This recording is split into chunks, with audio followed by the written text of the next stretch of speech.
Hello and welcome to this tutorial. In today's video, we'll show you how to enable dark mode in the Google Sheets app on your Android device.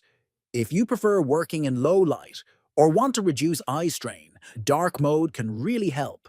So let's get started step by step. First, open the Sheets app on your Android device. Tap on the three horizontal lines located at the top left corner of the screen. From the menu, scroll down and select Settings. In the Settings menu, find and tap on Choose Theme. This option allows you to customize the appearance of the app. You will now see three options: Light, Dark, and System Default.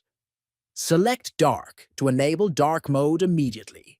Once selected, your app's interface will switch to a darker background, making it easier on the eyes, especially in low light conditions. Thanks for watching. Enabling dark mode is simple and effective. If you found this guide helpful, feel free to like the video, subscribe for more tech tips, and leave your questions below.